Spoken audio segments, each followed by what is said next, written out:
Buenas tardes, sean todos ustedes bienvenidos y en nombre de la Universidad La Salle, México, les damos a todos la más cordial bienvenida.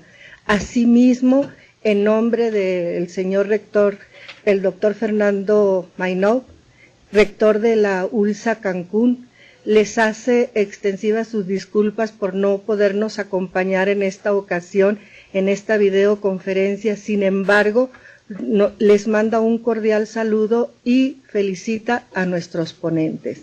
En esta ocasión nos acompañan la licenciada Valeria Leilani Sánchez Aguiñaga de SEMPRO y el licenciado Ricardo Villegas Tobar de la Benemérita Universidad de Puebla, quienes nos van a hacer una presentación sobre lo que es el derecho de autor.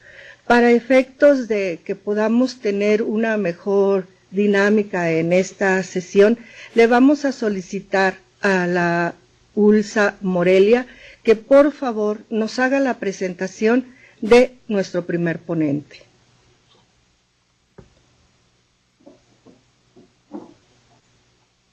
Ricardo Villegas es egresado de la licenciatura en Derecho de la Universidad de las Américas Puebla. Cuenta con el doble grado de maestría en Derecho de la Propiedad Intelectual, otorgado por la Universidad de Turín, Italia, y por la Academia de la Organización Mundial de la Propiedad Intelectual. En el 2008 obtuvo el máster en Gestión de Información y Conocimiento por la Universitat Oferta de Catalunya, España. Ha obtenido becas para realizar estancias fuera de México relacionadas con derechos de autor y o sobre bibliotecas por parte de la Organización de Naciones Unidas, de la Federación Internacional de Asociaciones Bibliotecarias, IFLA, de la Fundación Carolina de España y del Departamento de Estado del Gobierno de los Estados Unidos de América. Es ponente frecuente en conferencias y talleres en los que se discute la aplicación del derecho de autor en las bibliotecas. A su vez, ha redactado diferentes artículos relacionados con el tema. De 1998 a 2001, se desempeñó como bibliotecario referencista en la Universidad de las Américas Puebla. De mayo de 2001 a la fecha, funge como director de bibliotecas del área de Ciencias Naturales y Exactas en la Benemérita Universidad Autónoma de Puebla. A partir del 2005, es consultor externo en el Instituto Mexicano para la Administración del Conocimiento. Actualmente imparte la materia Cultura de la Información en la Universidad de las Américas en Puebla. Pues le cedemos la palabra al maestro Ricardo Villegas. Muy buenas tardes, maestro, cuando usted disponga. Bien, ¿qué tal? Muy buenas tardes, muchas gracias por la amable invitación que me hacen para que tengamos esta reunión en la que vamos a comentar un poquito acerca de los derechos de autor y su impacto en el medio universitario. En primer lugar, quiero agradecer la amable invitación de la licenciada María Asunción Mendoza, la coordinadora de biblioteca de la Universidad La Salle, allá en Ciudad de México. Muchísimas gracias por esta invitación. Y bueno, pues yo tengo la grata tarea de comentar precisamente algunos puntos acerca de cómo es que el derecho de autor incide en nuestra actividad universitaria. Para esto he preparado una pequeña presentación. Y en este contexto, si vamos a hablar de derechos de autor, pues tengo que anteceder un poco en el tema y hablar un poquito acerca de lo que es la propiedad intelectual. Bien, la propiedad intelectual la podríamos entender como se nos está mostrando en nuestra diapositiva, como esta rama del derecho que se encarga precisamente de ofrecer un marco jurídico para la protección de los bienes intangibles. Y cuando hablamos de bienes intangibles, estamos precisamente hablando de los bienes producto de la imaginación y, en consecuencia, cómo es que estos productos tienen una vida en nuestra, ahora sí que en nuestra realidad cotidiana. Ahora bien, la propiedad intelectual tendríamos también que conceptualizarla a partir de su contexto constitucional en nuestro Estado mexicano. Y es el artículo 28 de nuestro máximo ordenamiento jurídico, en su párrafo 9, en el que comenta, a partir de la definición de los monopolios que están abolidos en el Estado mexicano, cuáles pudieran ser algunas excepciones que se reserva el Estado. Que se reserva el Estado para precisamente generar un beneficio de carácter social. Y es en este mismo contexto que nos indica, en su párrafo 9, comentaba yo, que no se considera como un monopolio los beneficios que por tiempo determinado se le van a otorgar a determinadas personas, quienes en el ejercicio de su actividad intelectual generan productos, ya sea inventos, ya sea lo que conocemos como obras literarias o artísticas. Pero la pregunta es, ¿la propiedad intelectual es un monopolio? Podríamos hacer una explicación extensa desde la perspectiva económica para tratar de definir si la propiedad intelectual es o no un monopolio.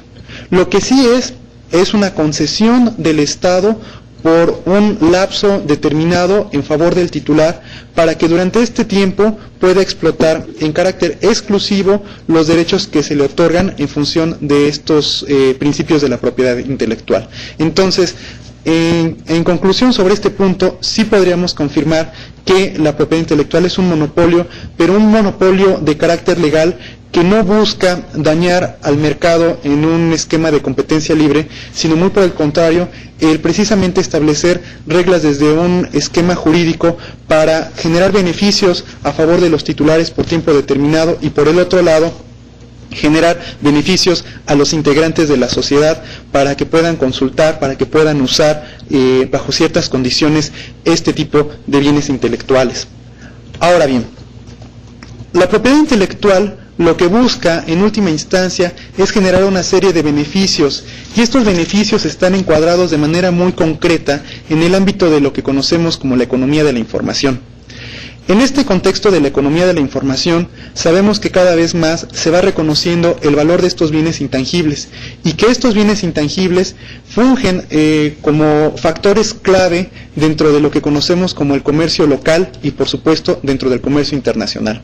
Así, la propiedad intelectual es un generador de esquemas para la promoción de la innovación, para la transferencia de tecnología, para promover inversiones que eventualmente pudieran ser riesgosas y que nos va a dar una certeza jurídica a partir de las reglamentaciones que están consideradas dentro de los marcos jurídicos de la propiedad intelectual. Por supuesto, si nosotros nos enfocamos a toda la industria de contenidos, llámese las telecomunicaciones, el área de la producción de semiconductores, el mismo entretenimiento y, por supuesto, en la que nosotros nos encontramos, es decir, la educación, vamos a ver que la propiedad intelectual va a ser la espina dorsal que va a permitir que nosotros nos movamos de una manera libre y podamos cumplir con nuestras funciones. Así, la propiedad intelectual va a permitir la creación de nuevos mercados en el contexto, insisto, de carácter internacional, gracias a la posibilidad de la transferencia de los derechos que se tienen sobre estos mismos bienes intelectuales. La propiedad intelectual, pues como todos la hemos ubicado o conocido, está compuesta por una variedad de elementos que no vamos a comentar en esta ocasión, salvo para ubicarnos temáticamente sobre sus contenidos. En primer lugar, tendríamos el caso de la propiedad industrial como una rama derivada de la propiedad intelectual y que a partir de las figuras que podemos visualizar en nuestra diapositiva, vemos que se encarga de establecer algún esquema o un régimen jurídico para la protección de las expresiones innovadoras o la identificación de los productos en el mercado. Por supuesto, las figuras por excelencia de esta área es lo que tiene que ver con las patentes y, por supuesto, las marcas. En un segundo lugar tenemos el caso de las variedades vegetales, que bueno, ha existido desde hace ya bastantes años la duda si es que esta figura jurídica que se encarga de la protección sobre las modificaciones genéticas que se hacen sobre determinadas semillas deben ser consideradas como propiedad industrial o no. Bueno, aquí yo me he dado la libertad de marcarla como un área aparte de la propiedad industrial, pero que finalmente sí forma parte de la propiedad intelectual. Y para acercarnos cada vez más a nuestro tema, tenemos propiamente lo que es el derecho de autor, es decir, esta rama importantísima encargada de la protección de los intereses de los titulares de las obras literarias o artísticas a partir de sus expresiones, ya sea precisamente obras dramáticas, obras literarias, obras escultóricas, de carácter arquitectónico, etcétera. En este sentido, tendríamos que cuestionarnos, ¿qué es el derecho de autor? Pues bien, el artículo 11 de la Ley Federal del Derecho de Autor, que funge precisamente como el marco regulatorio en nuestro Estado mexicano, nos establece el concepto del derecho de autor. Sin embargo, nuevamente me tomo la libertad de hacer una cita a lo que estableció en el año de 1981 en su glosario la Organización Mundial de la Propiedad Intelectual, y que es lo que les expongo en la diapositiva. Y esta definición me llama particularmente la atención porque incluye los dos conceptos principales de los que trata precisamente este concepto. Uno, que tiene que ver con los atributos o los privilegios que le corresponden al titular para verse beneficiado tanto moral como económicamente de la explotación de sus obras, pero el segundo, que es igualmente importante, la facultad que nosotros como integrantes de la sociedad tenemos para poder acceder, consultar e inclusive disfrutar de estas obras literarias o artísticas. Entonces, por eso es que yo marco en la diapositiva con negritas el concepto equilibrio. Equilibrio que desafortunadamente en la práctica es muy complicado de alcanzar, pues como vemos normalmente encontramos un deseo por parte de muchos titulares de derechos de autor de obtener grandes beneficios económicos por la explotación de sus obras, y por el otro lado, también desafortunado, el hecho de que muchos integrantes de la sociedad desean consultar libremente contenidos que bien merece la pena ser reconocidos económicamente en favor de sus titulares, como puede ser cualquier caso de obra literaria o artística. Entonces, en el ánimo de la ley, en el espíritu de la ley, lo que se busca es precisamente un equilibrio y no una tensión entre el uso de las obras y el beneficio o el reconocimiento que le corresponde a los titulares. Por demás está comentar que el derecho de autor tiene dos grandes componentes. Lo que tiene que ver con el aspecto moral, más allá de un reconocimiento a la actividad autoral, tiene que ver con otras facultades, como es el caso de la divulgación, es decir, el derecho que tiene la persona de divulgar sus obras, el derecho que tiene de ser reconocido como el titular de la misma, el que no se modifique esta obra, en fin, algunos otros. Y el caso de los derechos patrimoniales, como este brazo, por decirlo de alguna manera, que le otorga el Estado a los titulares para que se vean beneficiados económicamente hablando del éxito que tenga en el mercado el producto de carácter intelectual que han generado. Dicho esto, a mí me gustaría aterrizar aún más nuestro tema. Y aquí es a donde yo encuentro un punto crucial y particularmente importante: el derecho de autor en el contexto universitario. La universidad como institución genera una situación que no se va a ubicar tan fácilmente en otras instituciones, y es el hecho de que la institución universitaria, por las funciones académicas, las funciones sociales que desarrolla, se encuentra en un círculo virtuoso que es el que establezco en la diapositiva que estamos presentando.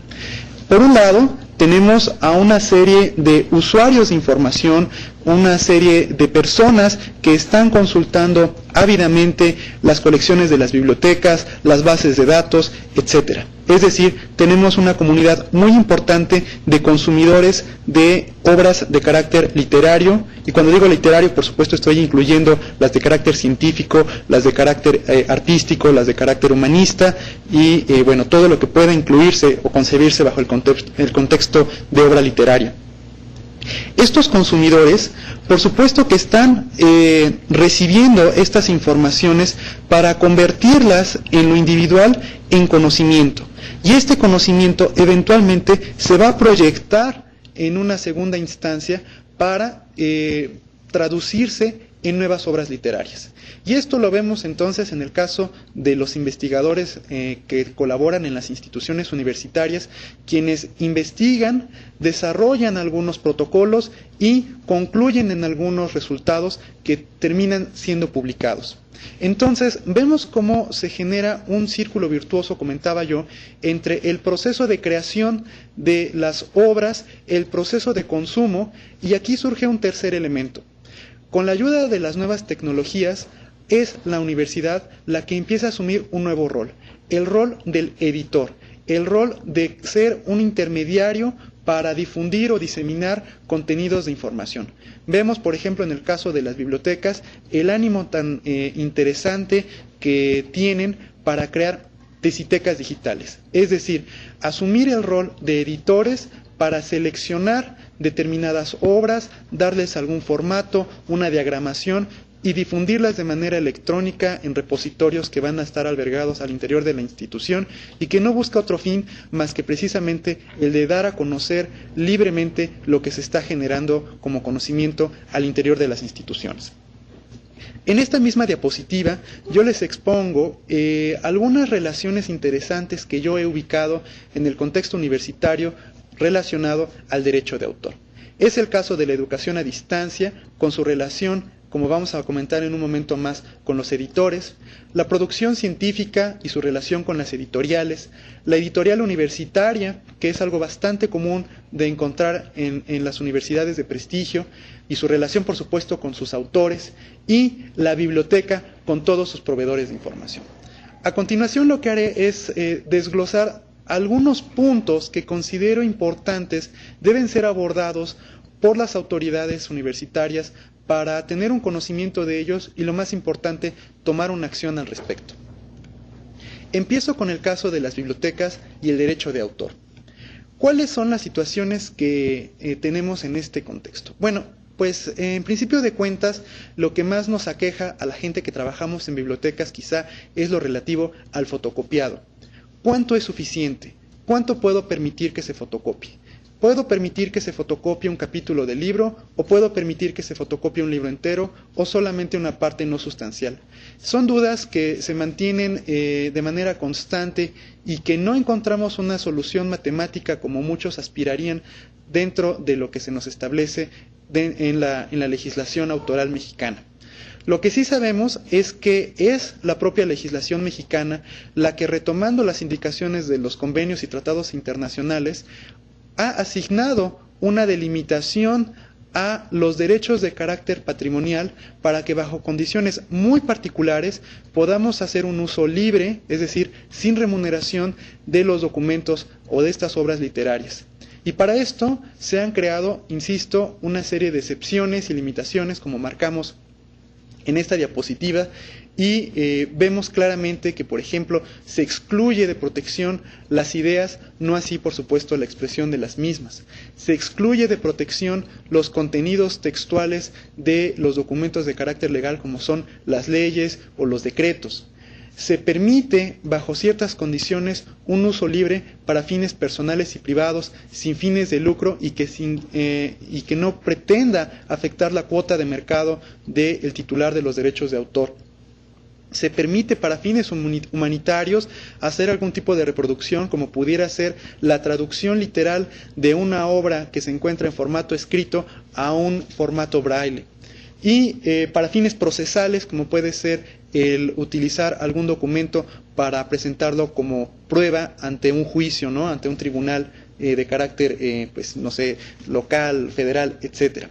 Y la pregunta es, ¿y para fines educativos existe un esquema generalizado y claro que nos permita saber con detalle qué puedo hacer o no puedo hacer?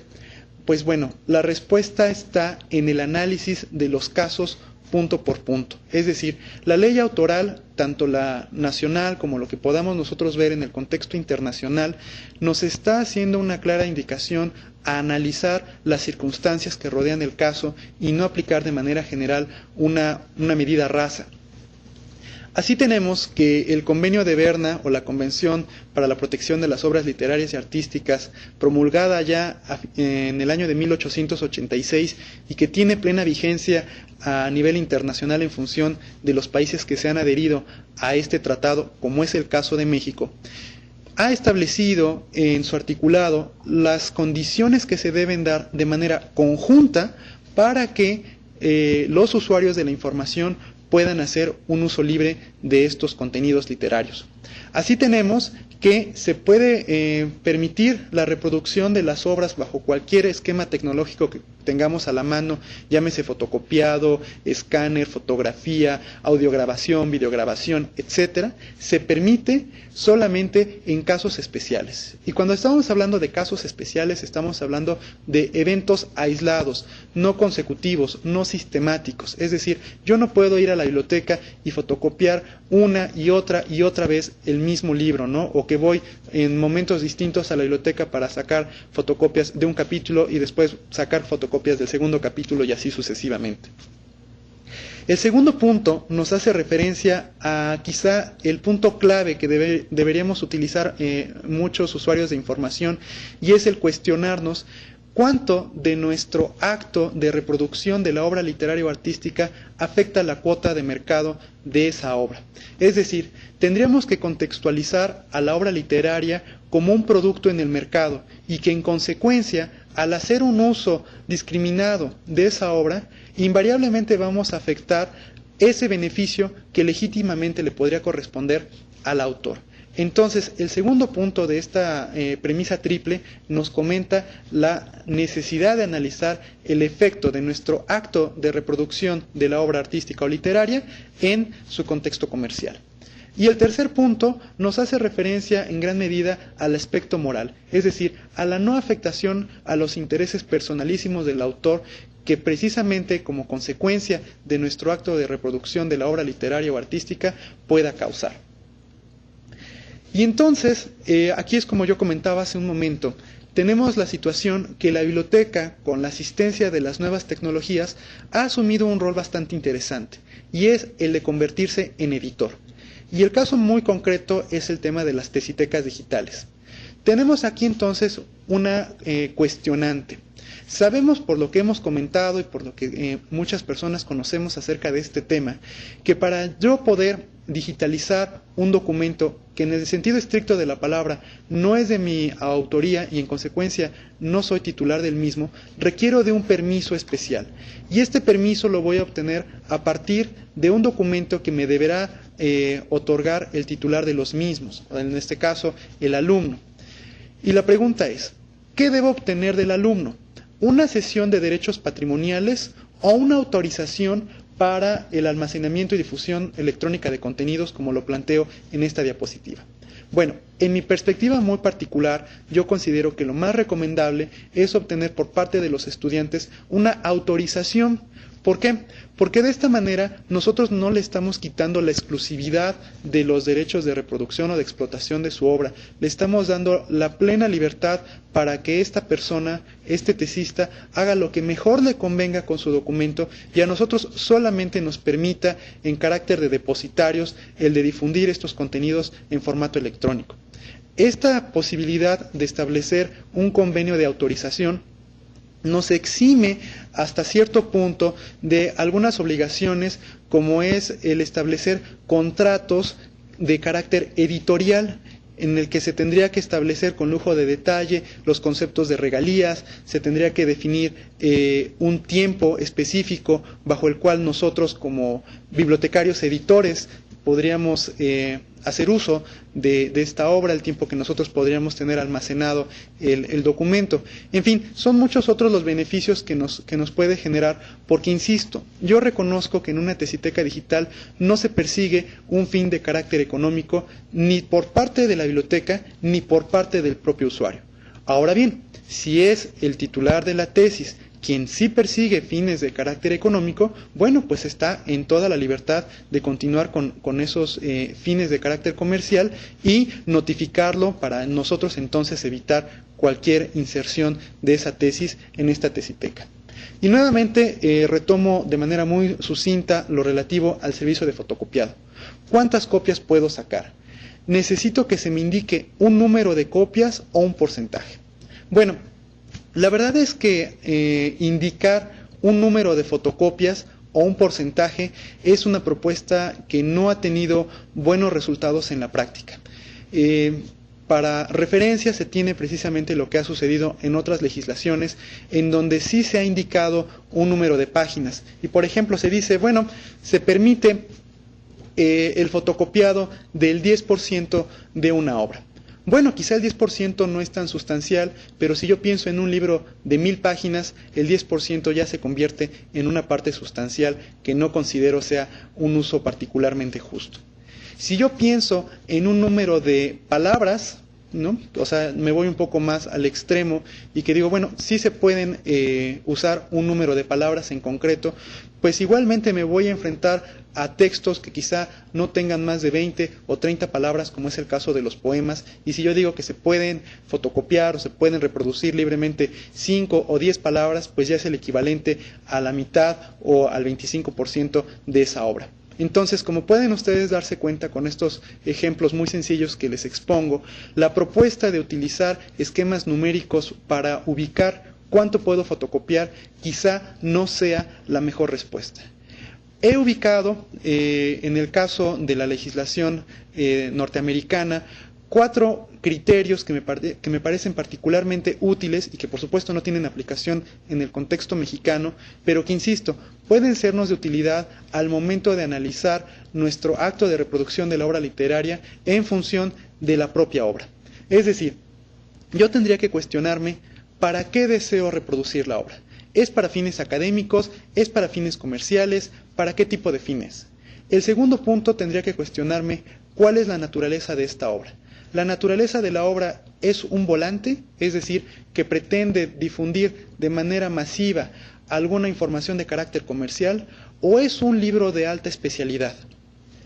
El tercer punto es cuestionarnos cuánto de la parte que vamos a utilizar se encuentra representada en función de la totalidad de la misma.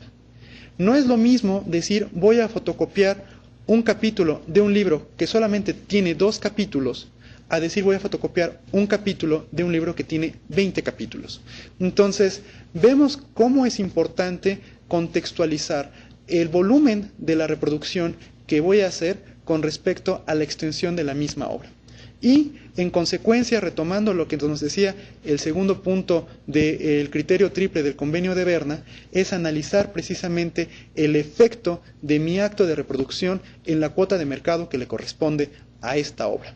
En consecuencia, si nosotros de manera somera, por comentarlo de alguna forma, analizamos estos 4 criterios y lo relacionamos un poco con el criterio el criterio triple que nos propone el convenio de Berna, considero que podríamos tener un punto de partida para tomar una buena decisión.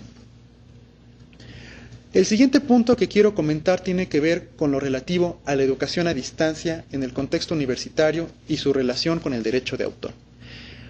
Lo cierto es que la naturaleza de la educación a distancia nos exige la utilización de documentos de carácter digital, es decir, que muy probablemente tengamos que hacer una transformación del formato análogo o bidimensional de la información y trasladarla a un formato digital, es decir, una posible afectación al derecho de transformación que le corresponde a los titulares de los derechos de autor.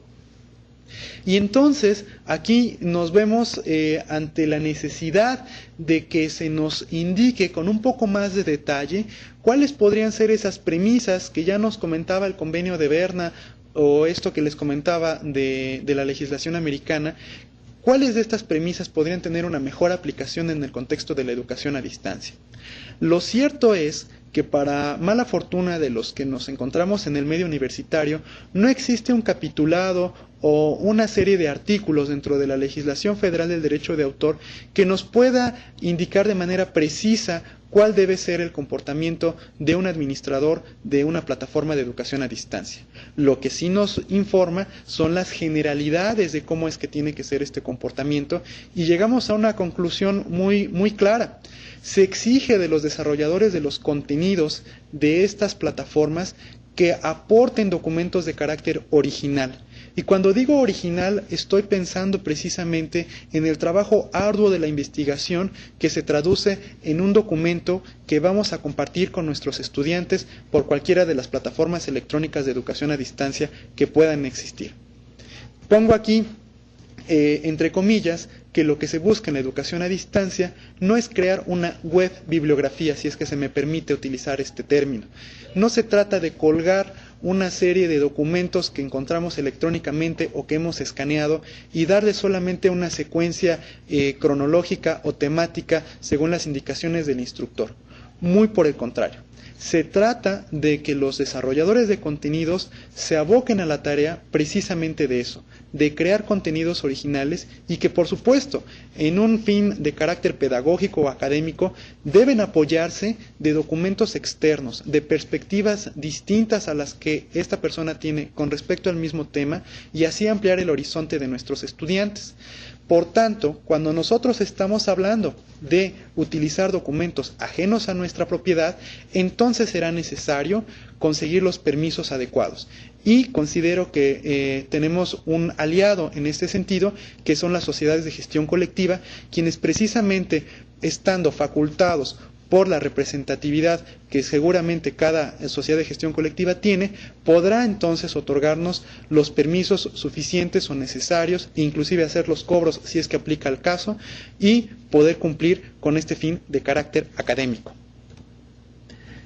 Entonces, lo que se debe buscar en el contexto de la educación a distancia no solo es legalizar los contenidos que se van a hospedar dentro de estas plataformas, sino también, y aquí es a donde empieza a hacerse alguna serie de comentarios importantes de los quehaceres o pendientes que tenemos en el medio universitario, es precisamente formarnos en temas de derechos de autor, entender qué sí podemos hacer y qué no podemos hacer. Permitir, por supuesto, el acceso controlado a estas plataformas solamente a los alumnos matriculados. Evitar, por ejemplo, que los alumnos, al ingresar a estas plataformas, tengan la posibilidad de retener documentos que no son propiedad de la institución, y, por supuesto, permitirle a la propia institución la reutilización de estos documentos si es que, insisto, se otorga el permiso suficiente. Paso a un tercer punto: lo relativo a la producción científica en el contexto del derecho de autor. Y para esto yo me hago una serie de cuestionamientos como los que planteo en mi diapositiva. ¿De quién es la producción científica?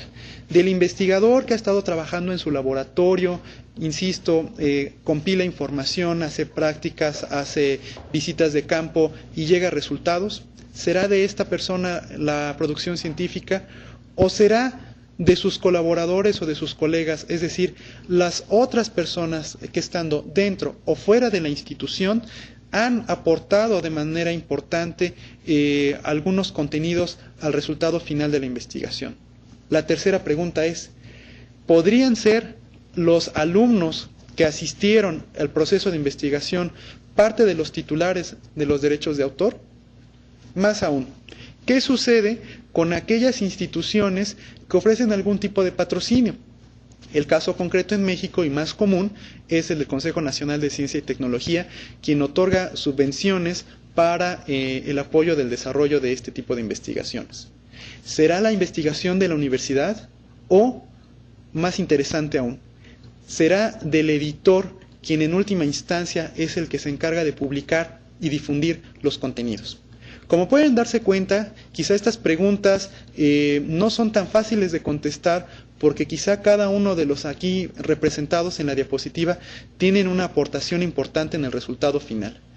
Entonces, para este efecto, yo lo que propongo es precisamente el establecimiento de políticas internas o guías que precisamente nos ofrezcan al interior, insisto, de la institución algún tipo de solución. ¿Cuáles pudieran ser algunos de estos casos?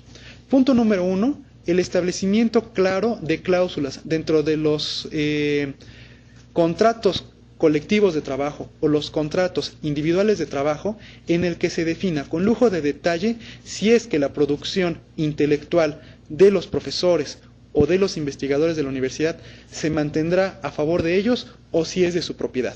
Y me cuestiono esto porque, por ejemplo, en el caso del ámbito de lo relativo a la propiedad industrial, la Ley Federal del Trabajo en su artículo 163 nos indica que todo producto de carácter intelectual y con aplicación industrial tendrá, salvo convenio en contrario, una titularidad a favor del empleador.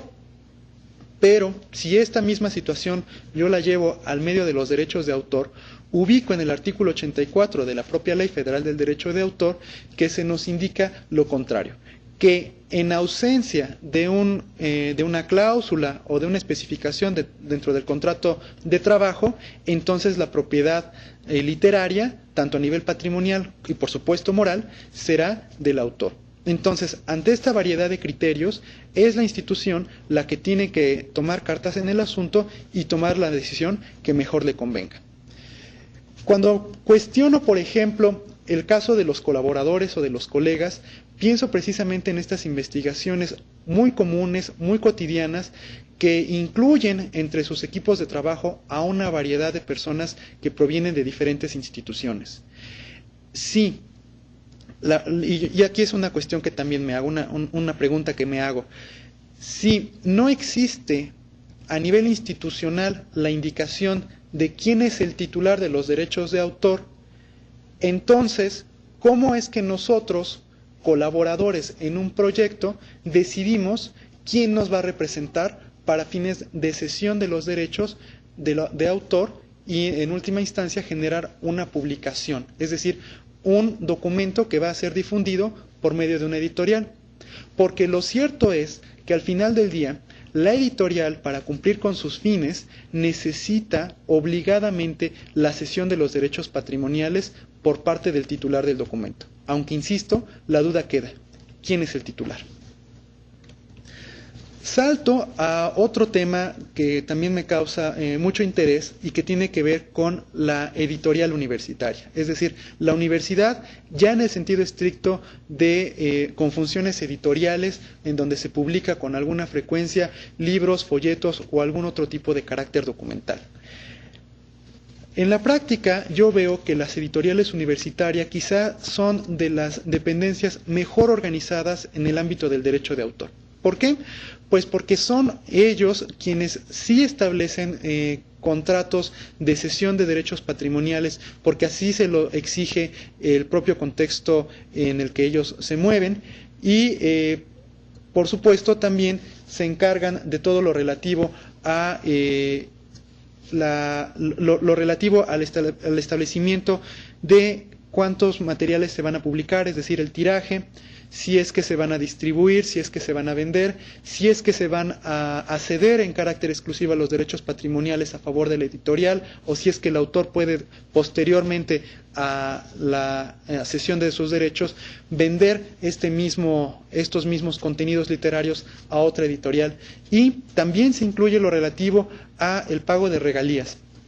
Es decir, muchas editoriales universitarias no pagan regalías en dinero, sino que pagan en especie. Entonces dicen, pues al autor le vamos a dar el 10% del tiraje como en calidad de pago y ya será el autor el que decida si vende sus libros, si los distribuye en algunas bibliotecas con colegas, etcétera, etcétera. Y bueno, por supuesto, las editoriales universitarias se encargan de hacer el depósito legal y en consecuencia también o con cierta antelación la obtención del número internacional estandarizado. Ahora bien,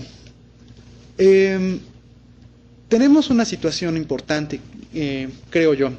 Comentábamos que el derecho de autor lo que pretende por concepto, según nos comentaba la Organización Mundial de la Propiedad Intelectual es establecer este equilibrio entre el uso de la obra por parte de los integrantes de la sociedad y el beneficio que le corresponde al titular.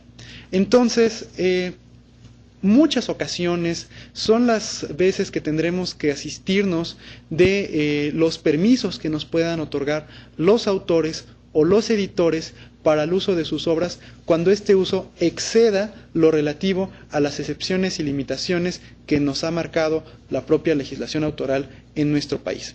Y cuando se exceda de esas excepciones o limitaciones, entonces tenemos la figura de las sociedades de gestión colectiva. No voy a abundar sobre este tema porque, bueno, la persona que continúa después de mí va a abundar sobre este tema, pero lo que sí me gustaría comentar es precisamente lo que comenta Tarja Koskinen. Tarja Koskinen es la presidente honoraria de la Federación Internacional de Organizaciones de Derechos de Reproducción, lo que conocemos en inglés como IFRO. Ella, hace ya algunos años, exponía precisamente lo que yo les estoy mostrando en esta diapositiva. Para que funcione un sistema de manera adecuada en el ámbito del derecho de autor, se debe contar con 3 elementos básicos. Punto número 1, la existencia de leyes funcionales, de leyes aplicables. Punto número 2, por supuesto, la aplicación de estas mismas leyes. Y punto número 3, la gestión eficiente de derechos. Me voy a permitir presentar a la licenciada Valeria Leilani Sánchez Aguiñaga.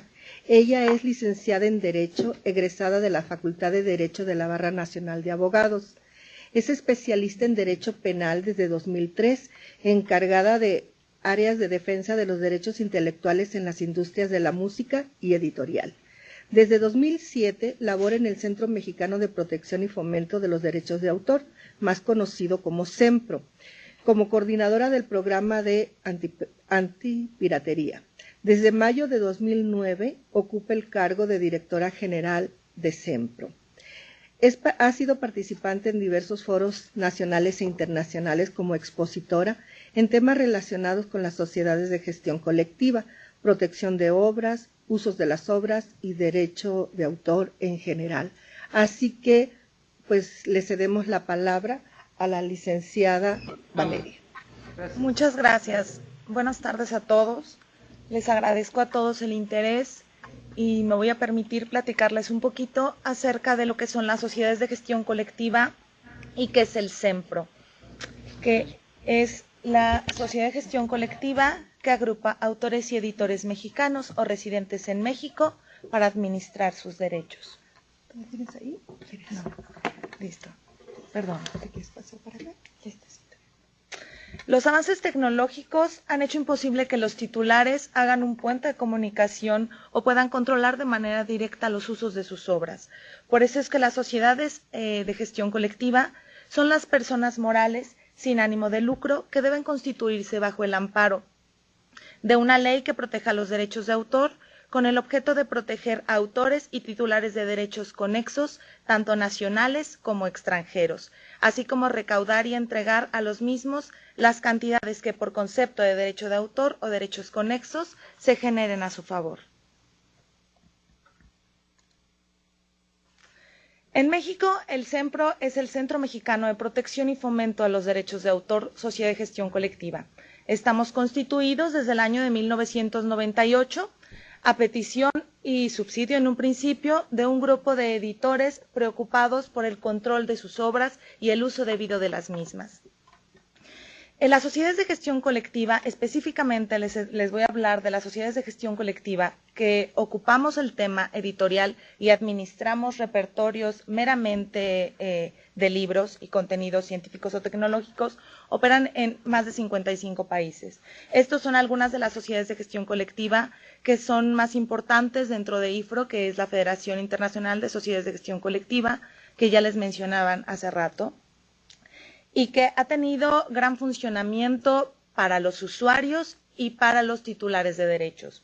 Las sociedades de gestión colectiva somos el puente ideal, o tenemos que ser el puente ideal de comunicación entre los usuarios y los titulares de las obras.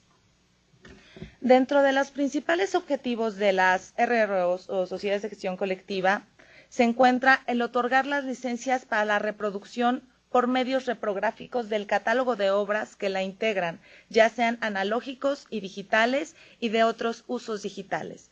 ¿Cuál es el catálogo de obras que integran cualquier tipo de sociedad de gestión colectiva? El catálogo que tienen los socios que pertenecen a esa entidad. Nosotros, por ejemplo, representamos catálogos de obras, que ya lo verán en un ejemplo más adelante en una lámina, de titulares nacionales y de titulares extranjeros. Representamos a más de 26 sociedades de gestión a más de 26 catálogos de las sociedades de gestión colectiva en el mundo, y además de representar los catálogos de las 66 editoriales transnacionales más importantes fincadas en México de sus obras nacionales o que se han editado en México. También recaudamos los derechos de las obras que se obtienen por medio del otorgamiento de licencias, ya sea por licencias de antologías, licencias digitales o licencias genéricas, que se los explico un poquito más detallado más adelante, y son repartidos a sus legítimos titulares. Como lo vieron al principio, nosotros no tenemos fin de lucro, por lo que nosotros todo lo que recaudamos lo entregamos a sus titulares. El financiamiento para la subvención de gastos administrativos de las sociedades de gestión colectiva viene de dos partes. Primero, por las aportaciones voluntarias que hacen los mismos socios, que no tienen nada que ver con el reparto y la adquisición de liquidaciones mediante las licencias. Y segundo, por las donaciones que pueden hacer acerca del reparto establecido por los estatutos de cada sociedad de gestión colectiva. También dentro de nuestras obligaciones está realizar campañas de concientización. ¿Qué queremos decir con esto? Una sociedad de gestión colectiva no es una sociedad encargada de limitar o prohibir el acceso a la cultura o a los contenidos editoriales. Lo que tenemos y queremos hacer es crear una conciencia de legalidad, un debido acceso legal a la cultura. Nosotros, y me refiero a nosotros desde la Sociedad de Gestión Colectiva de México, al Grupo Latinoamericano de Sociedades de Gestión Colectiva que integramos el GEDRI, a la misma Federación Internacional de Sociedades de Gestión Colectiva como es la IFRO, estamos interesados en que se difunda el conocimiento, en la adquisición legal de la cultura, pero siempre respetando los derechos de autor que tienen los titulares de esas obras. Sí, gracias. ¿Quiénes pueden ser socios del CEMPRO? Del CEMPRO y de todas las sociedades que tengan que ver con el mundo editorial pueden ser socios escritores, investigadores, periodistas, editores de libros, periódicos, revistas, de partituras musicales, artistas visuales como diseñadores gráficos, fotógrafos o ilustradores. Estos últimos los integramos a las sociedades de gestión colectiva para términos de reparto de liquidaciones por el cobro de licencias para la reproducción analógica de obras mediante convenios de administración bilateral. ¿Por qué? Porque si muchas sociedades de gestión colectiva, la de fotógrafos, la de artistas plásticos, la de escritores de México, la sociedad que agrupa editores y autores mexicanos, empezamos a querer cobrar una licencia por la reproducción o uso de las obras, va a ser un verdadero conflicto. Y el trabajo de las sociedades de gestión colectiva es tratar de que todo fluya más fácil y de que funcione de verdad. Entonces, las licencias que nosotros otorgamos y que nos son pagadas se reparten en porcentajes establecidos mediante un método consensuado entre las mismas asambleas de las sociedades para dividir las liquidaciones entre todos los titulares. A esto me refiero con todos, editores y autores pertenecientes a nuestra sociedad y artistas plásticos y visuales pertenecientes a otra sociedad que defienden sus derechos muy particulares, pero que también son reproducidos sin la autorización debida y sin las excepciones que ya se mencionaron anteriormente. ¿Qué es una licencia, no? Hemos hablado que las sociedades otorgamos licencias, pero ¿qué es? Es un instrumento jurídico que permite la reproducción de material protegido mediante el pago de una remuneración compensatoria. ¿Cuál es la remuneración compensatoria? La remuneración compensatoria varía del uso y de la capacidad de la máquina de reproducción que se tenga en el lugar establecido, ¿no? Nosotros otorgamos licencias para reproducción de obras a instituciones educativas públicas y privadas, a centros de fotocopiado independientes a estas instituciones educativas, a bibliotecas y empresas privadas. Para poder otorgar una licencia tenemos que hacer varios análisis. Primero, el uso de la obra, como lo mencionaban un poco. El uso de la obra puede ser en formato analógico, mediante una fotocopiadora normal o un escáner, siempre y cuando salga analógico o digital, sin que tenga que ver el almacenamiento perpetuo o por más del tiempo debido de un material protegido de nuestro catálogo. Que entonces hablamos que el catálogo es nacional e internacional. Nosotros, es verdad, como mencionaban hace un momento, en México no existe una limitación o un límite permitido para la reproducción. Sin embargo, y tomando como experiencia las sociedades de CCC, que es la que estaban mencionando en Estados Unidos, y las más importantes en América Latina, como Argentina, Colombia, por mencionar algunas, los mismos titulares han tenido que fijar un límite de reproducción que se considera, bueno, este es un tema muy discutido, pero puede considerarse válido o no. Nosotros autorizamos reproducir de manera analógica el 10% de la obra o 50 páginas, lo que resulte menor, dando un poco la apertura para que dentro de las instituciones educativas, las bibliotecas, las empresas privadas y los centros de copiado pueda haber un espacio de negociación entre el usuario y el titular. Insisto, la idea de la creación de las sociedades de gestión colectiva no es crear una limitación para el acceso a las obras o a la cultura en general. La idea es crear un puente de comunicación, siempre respetando los usos debidos de las obras. Esa es como la parte general de las licencias, ¿no? Esto es un poco lo que les comentaba, los tipos de licencias que nosotros manejamos. La analógica, que es por medios de fotocopiado, la digital y la de antología. La de antología es la que otorgamos a bibliotecas o a universidades, lo que también nosotros llamamos como course pack. Lo que mandan muchas veces los profesores a las bibliotecas de estas universidades y dicen, bueno, yo necesito para mis 50 estudiantes que me hagas una compilación de obras de determinados fragmentos de determinados títulos.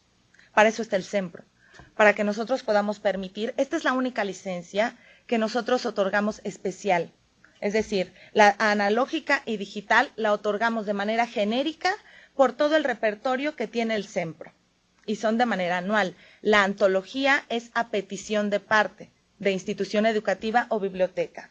Para que nosotros podamos otorgar una licencia a la biblioteca o institución educativa, tiene que mandar al SEMPRO el listado de obras, el número de páginas, el número de alumnos, la periodicidad en que serán ocupadas esas obras, y entonces el SEMPRO dirá, nosotros podemos otorgarte esta licencia por estos títulos si es que contamos dentro de nuestro catálogo nacional extranjero, y tú la puedes usar solamente para 50 alumnos en el semestre que empieza en enero y termina en junio, no lo sé.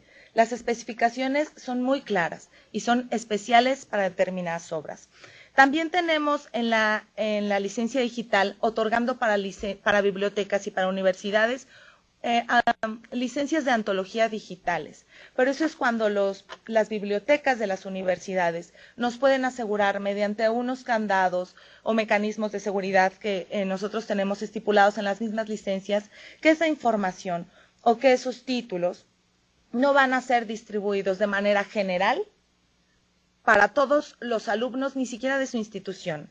Deberá acceder o tener acceso a ese material solamente alumnos matriculados y que tengan que tener acceso a esa información, ¿no? Dependiendo del semestre, dependiendo si es un posgrado, etcétera. Esa es la función más o menos de las licencias que se otorgan. Muchas veces preguntan a una servidora y muchos bibliotecarios, ahora que estamos haciendo una fuerte campaña de concientización, sobre todo para algunas redes de bibliotecas, ¿por qué contar con una licencia, ¿no? Y a mí me gusta decirles primero qué es la reprografía. Y la reprografía es la reproducción parcial o total de obras protegidas por la Ley Federal de Derechos de Autor por medio de equipos de fotocopiado similares, incluyendo la digitalización para su uso a través de medios electrónicos como Internet, intranet, USBs, iPad, iPod, etcétera, sin autorización de los titulares de los derechos de autor con propósito de lucro directo o indirecto, pero sin dolo. ¿Qué quiero decir con esto? Que te ves beneficiado de alguna manera económicamente por la reproducción de esas obras, económica, social o culturalmente, pero sin la intención de hacerlo. Sin embargo, se hace, y esta es una de las afectaciones directas que están creando graves problemas con la industria editorial nacional. Cuando me refiero a graves problemas, no nada más me refiero, con lo que ustedes verán acá adelante, a los daños económicos que se está causando. Ahora estamos causando una crisis social que está haciendo que muchas de las casas editoriales que eran meramente mexicanas tengan que fusionarse y tengan que atender diferentes necesidades a la culturización mexicana o la de la sociedad mexicana, ¿no? La reprografía es una infracción en materia de comercio prevista y sancionada por la Ley Federal de los Derechos de Autor. Porque si bien es cierto que tenemos limitaciones y que tenemos excepciones para los usos de las obras, también es cierto que la legislación es muy condescendiente con los titulares de los derechos, con los creadores, porque estamos bien conscientes, después de entenderlo y trabajarlo durante mucho tiempo, que los creadores, que en algún momento podemos ser todos, tienen o tendremos el derecho a percibir una remuneración compensatoria por el uso de nuestro trabajo. Es solamente eso, ¿no? Este es una estimación de daños que se causan hacia los titulares de los derechos, ¿no? Por la actividad de la reprografía. Este daño ni siquiera lo hemos actualizado en los últimos 2 años, porque la verdad es que estamos perdiendo el margen o el parámetro para poderlo medir. Es muchísimo. Y no me refiero ya ahora a la reproducción analógica, sino a la distribución y almacenamiento digital y masivo de obras gratuitas, porque estamos todos bien conscientes que el crecimiento y la necesidad tecnológica que nos va llevando a avances diferentes nos lleva a la descarga o a la consulta en otros medios que no son el papel de las obras. Pero también tenemos que tener un control sobre eso. Nosotros estamos haciendo fuertes campañas de concientización para la descarga de libros. Por ejemplo, mediante un grupo de trabajo en donde estamos reunidos más de 36 titulares de derechos que somos afectados de manera directa por los usos indebidos ni siquiera de la gente nacional, del mundo, que hacen las descargas masivas mediante el Internet de obras, protegidas o no por esta legislación, pero sí por el convenio de Berna, y sin la autorización en más del 75% de los titulares de los derechos.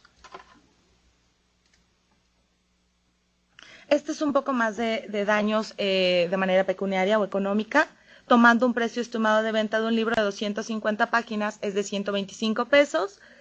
Más o menos los autores por concepto de regalías estarían perdiendo 500,000 millones de pesos y 6,000 millones de pesos entre editores y libreros, porque el problema ya no nada más ya es de editores y de autores, el problema es de libreros y bibliotecarios.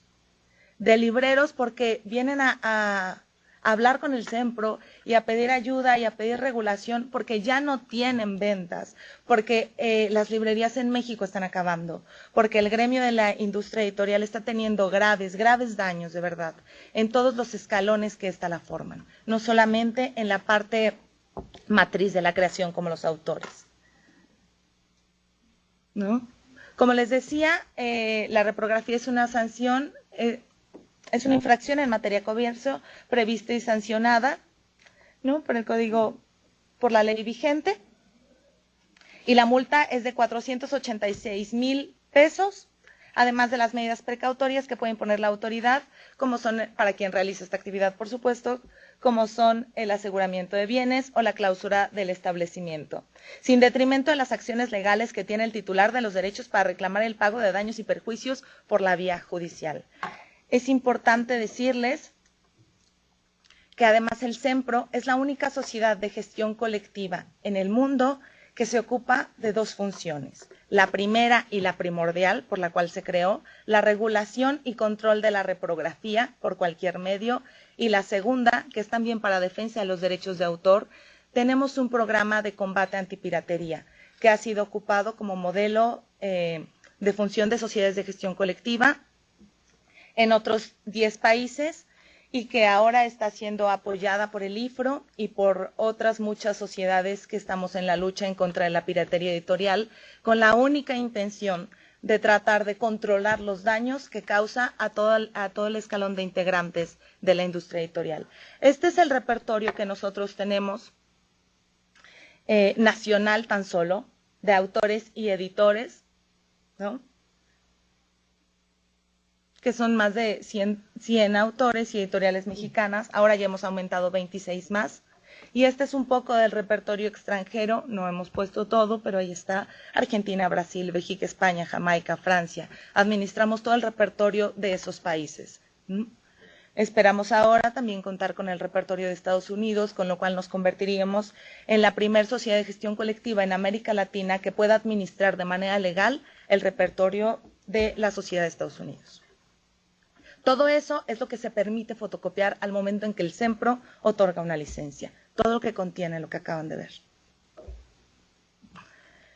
Me preguntaban algunos servicios y beneficios que otorga el CENPRO para sus socios y para quien adquiere licencias también, ¿no? Regula la reproducción reprográfica de las obras literarias que conforman el repertorio de la entidad a través de la concesión de licencias.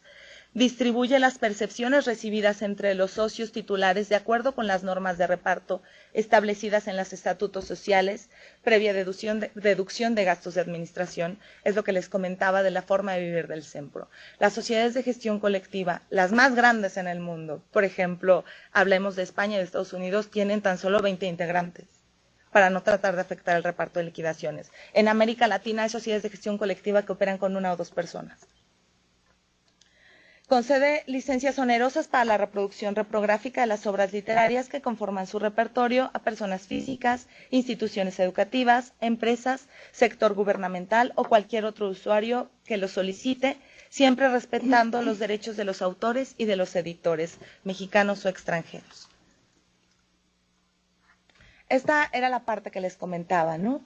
Que combatimos la reproducción no autorizada de sus obras literarias, ejerciendo acciones judiciales y extrajudiciales que sean necesarias para la defensa de los derechos. Este programa tampoco tiene nada que ver con la regulación de centros de copiado. Son cosas totalmente diferentes. Y tampoco se administra económicamente o se alimenta económicamente de esa reproducción o de ese otorgamiento de licencias y el pago que nos hacen de las mismas. Este programa es subsidiado por los mismos titulares de los derechos, que están tratando de hacer cosas extras para tratar de salvar esta industria. Es lo que hacemos. Tan solo en los 3 años que tenemos ya de planta con este programa, para no espantarnos mucho, tenemos un aseguramiento de más de 400 toneladas de ejemplares apócrifos. Tan solo en 3 años. Y bueno, estamos hablando de lo que siempre ha podido hacer con un equipo de 1 persona, y con el financiamiento de cerca de 16 o 17 editores mexicanos. Eso es lo que ha podido hacer. Imaginemos si este programa tuviera el apoyo que debe de tener y las personas que debieran de tener para combatirlo a nivel nacional. Porque este aseguramiento ha sido tan solo en el Distrito Federal. Entonces, el tema de verdad de respeto de derechos de autor, de regulación de obras, del uso debido y de la concientización que debemos de tener es un tema muy grave y es un tema que debemos de atender y debemos de atender ahora, porque no estamos hablando de salvar una industria, estamos hablando de educar personas. Ese es el tema primordial. ¿No? Este es un poquito en síntesis para, después de hablar tantas cosas, qué es lo que hacemos. ¿Cómo regulamos los centros de copiado? Para nosotros hacer la regulación de centros de copiado no es tan fácil como ir a una universidad, a una biblioteca y decirle, señor, fíjese que como usted está reproduciendo obras sin la autorización y yo no estoy en contra de la consulta del alumnado para estas obras, sino de la reproducción por los medios analógicos o digitales, tiene que contar con una licencia. En lo que le explicamos todo eso, por supuesto que nos cerraron la puerta.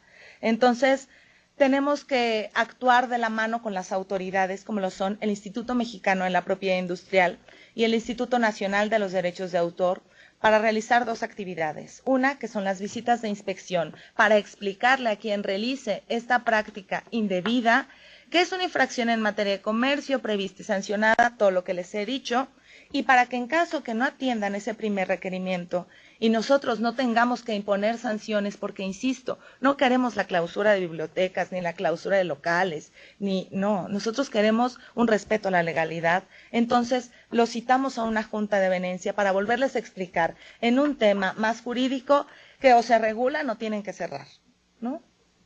Eso es a grandes rasgos lo que hacemos. La regulación de instituciones educativas públicas y privadas, estas pueden ser mediante la administración de los centros de copiado o mediante la regulación de sus bibliotecas, dependiendo quién tenga el control de las máquinas que pueden reproducir las obras. De eso depende únicamente. La regulación de bibliotecas, por ejemplo, ahora contamos con bibliotecas reguladas, sobre todo en diferentes estados de la República. Contamos con la regulación de la Biblioteca de la Suprema Corte de Justicia de la Nación, con más de 10 bibliotecas reguladas en los estados de Puebla, de Morelia, de Chihuahua y de Michoacán, así como la negociación ahora de la regulación de la Biblioteca Central, que ha sido un verdadero lío por las obras que ya son de dominio público y las obras que todavía entran dentro de nuestro repertorio, pero bueno, nosotros estamos tratando y no tratamos, las bibliotecas las regulamos por capacidad de máquina, no por uso o usuarios que entren a la biblioteca, que también lo que da un margen bastante accesible de poder negociar esa parte del reparto, las liquidaciones a los titulares. Sí, gracias. ¿No? Estos han sido un poco los alcances de la gestión colectiva. Se han intensificado la promoción y la difusión del respeto a la legalidad, así como el reconocimiento a los derechos de autor en el Distrito Federal y en todos los estados de la República, a través de convenios internacionales, a través de mesas de discusión en México y en otros países de Latinoamérica y Europa, tratando de llegar a la conciliación y a encontrar un justo precio para fijar un tarifario de reproducción para la remuneración compensatoria de los titulares de los derechos.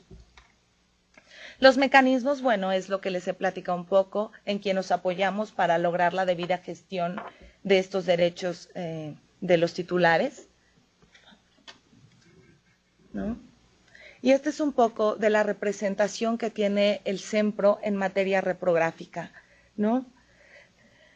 Ahora, esto no se ha actualizado la última semana y puedo decirles que han aumentado en más de 12 universidades, 461 establecimientos de copiado, 60 bibliotecas y además ya contamos con cadenas comerciales como son Office Depot, Office Max, Costco, Lumen, Hiperlumen, que todas han entrado a este marco de regulación, ¿no?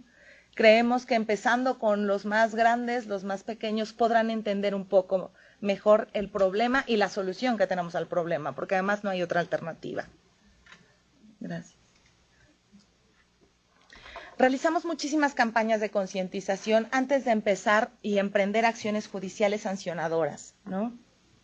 Y siempre hemos pugnado o votado porque debemos de empezar por educar y darle a conocer a la gente que esto es un problema, que esta es una sanción, antes de llegar con una medida precautoria y llegar con sanciones que fuera de ayudarnos a regular todas las instituciones educativas, las bibliotecas, los centros de copiado, nos van a crear un gran conflicto social y cultural en este país. Entonces, ¿qué hace el CEMPRO? Este tipo de campañas, ¿no? El fotocopiado es una práctica habitual en el ámbito universitario, es lo que hemos encontrado, y siempre, o en la mayoría de los casos, es fomentado por los mismos profesores. Eso es cierto, sin pensar en algún momento que los mismos profesores hacen obras por encargo, las obras que mencionaban hace rato dentro de su ámbito de trabajo, y son creadores, y tienen derecho a que cada vez que su obra sea reproducida o almacenada, distribuida o puesta a disposición, deberán de recibir una remuneración por ese trabajo que han hecho. Hay desconocimiento en general sobre la legalidad o ilegalidad de esta práctica, por eso es que hacemos todo este tipo de campañas. Incorporamos a los maestros, a los bibliotecarios, a los empresarios dueños de locales de fotocopiado y a los estudiantes en las campañas de respeto a los derechos de autor. Justo ahora les comentaba que estamos en una fuerte campaña de concientización con los bibliotecarios de diferentes redes del Distrito Federal y de varios estados de la República, porque entre ellos mismos hay ciertos inconvenientes o desacuerdos que no permiten distinguir entre el acceso legal a la cultura y el acceso a la información, que estamos totalmente de acuerdo con eso, y entre el respeto a los derechos de autor y una remuneración compensatoria por el uso de las obras, siempre que no sea para un uso individual, privado y sin fin de lucro. Entonces, ahí es que estamos. Bien, listo. Esta es, ya para acabar un poco con lo que es la presentación de Sempro, un poco el trabajo que nosotros hacemos con caricaturistas, pintores, escultores, etcétera, para tratar de dar mensajes divertidos, no tan dramáticos de lo que es la problemática, y nos ha funcionado bastante bien. Es un poco de la campaña que nosotros lanzamos desde hace 2 años y que presentamos en ferias nacionales e internacionales de libro y en simposios que tiene que ver con todos los grupos editoriales de México. Pues eso es a grandes rasgos lo que es una sociedad de gestión colectiva, la labor del Sempro, el funcionamiento y los beneficios. Y hemos hablado un poco de la regulación. Solo me gustaría decirles que para la regulación de bibliotecas nosotros no hemos implementado, como en otros países, excepciones más determinantes y fuertes para el otorgamiento o no de una licencia de reproducción. Nosotros todavía estamos esperando y confiando en que si todos nos ponemos de acuerdo podemos trabajar de la mano. Por eso es que las licencias a las bibliotecas se les otorgan sin ningún problema, siempre y cuando se respeten los límites de reproducción y los límites de almacenamiento que ya les mencioné con anterioridad. Pues muchas gracias. Bueno, pues muchas gracias, pero ahora veamos si hay alguna pregunta de todo este trabajo que aquí la licenciada nos ha venido a presentar. Entonces, ¿qué les parece si primero le damos la oportunidad a aquellos que están conectados, que están de manera remota, y empezamos con alguna de las preguntas? A ver, iniciamos con Morelia. ¿Tienen alguna pregunta? Sí, tengo una pregunta para la licenciada Sánchez Aguiñaga. ¿Qué costo tienen las licencias que se otorgan a biblioteca? Las licencias que se otorgan a las bibliotecas dependen de la capacidad de máquinas que ocupen para la reproducción de obras protegidas. La capacidad puede ser desde 60 a 120 copias, desde 200 a 490. Es una capacidad estándar de máquinas que nosotros hemos tenido de los mismos proveedores de estos servicios, y en costo económico van desde los 2,800.10 pesos en las máquinas de menor capacidad hasta los 9,800 pesos en las máquinas de mayor capacidad. La licencia se otorga por máquina, no, se le otorga a la biblioteca, pero el permiso va dirigido a la máquina y se paga por máquina. Si alguien tiene alguna duda, en la página web del Sempro, que es www.sempro.com.mx, viene especificadas las tarifas y la ubicación, que para términos de bibliotecas no aplicaría porque nosotros distinguimos entre 2 grupos para el otorgamiento de licencias. Un grupo A, que es para las universidades o locales que se encuentren cerca de universidades, o un grupo B, para todos los locales de reproducción que no se encuentren cerca de una institución educativa. Para las bibliotecas, todo aquel que quiera saber, tan solo con las tarifas establecidas por el Sempro aplicará lo mismo, y es por máquina, por capacidad de la máquina. La más cara es de 9,800 pesos. Muy amable, gracias. Gracias. No sé si alguien más. Asunción. ¿Sí? Bueno, Isidro Conde. ¿Sí, Asunción? Adelante, por favor. Sí, adelante. Perdón. Isidro Conde, junto con el equipo de Universidad de La Salle Bajío, que entramos un poquito tarde, pero bueno, ya tomamos nota de la mayor parte. Solo me queda una duda. Escucho sobre estas cuotas por máquina y por capacidad, pero no me queda claro que si ustedes representan a ciertos autores y a ciertas editoriales, ¿cómo es que calculan lo que para reproducir en estas fotocopias son de sus editoriales o autores que representan? Nosotros no hacemos un cálculo de la reproducción de obras de catálogo. Estamos escuchando el león, ¿eh? Perfectamente. Ok. Les comentaba que nosotros no tenemos un estudio sistematizado que nos permita o que nos indique específicamente cuáles son o cuánta es la cantidad de obras del repertorio que administra el CEMPRO. Eso es cierto. Pero también es cierto que tampoco se reproducen o se respetan los límites de reproducción autorizada de nuestras obras. Lo que se ha hecho ha sido un estudio maximizado a un alcance de reproducción por máquina.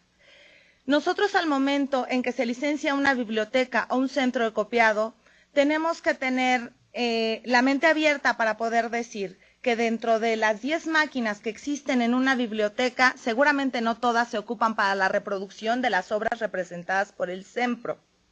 Pero tanto los bibliotecarios o los que realizan la práctica del fotocopiado como el CEMPRO hacemos una estimación que se basa en unas medidas que tenemos dentro de la organización para creer que la reproducción de nuestras obras, sobre todo en instituciones educativas y bibliotecas, viendo el repertorio que tiene el CEMPRO nacional e internacional, es cerca de más del 50% de las obras.